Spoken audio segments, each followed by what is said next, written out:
বিশ্বাসঘাতকতাৰ অন্য এক নাম হিমন্ত বিশ্ব শৰ্মা। আৰু কিমান বিশ্বাসঘাতকতা কৰিব হিমন্তই। কটনত পঢ়ি থকাৰ দিনতেই হাতত পিষ্টল তুলি লোৱা এজন নেতাই কায়িক বা মানসিকভাৱে কিমানক হত্যা কৰিলে আজিলৈকে।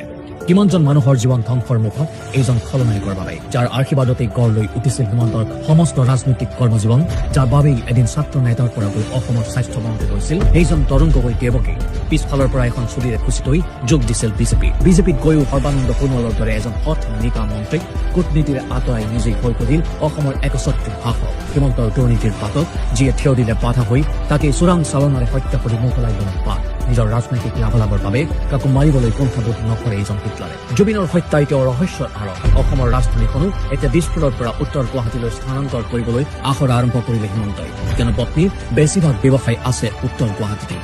এই বিশ্বাসঘাতকতা গুৱাহাটী তথা অসমৰ ৰাইজক বাকী দুৰ্নীতিসমূহৰ কথা বাৰু নকলোৱেই। যোৱা 5টা বছৰে অসমখনক টেষ্ট দিয়াৰ দৰে কৰি পেলাই হিমন্তই।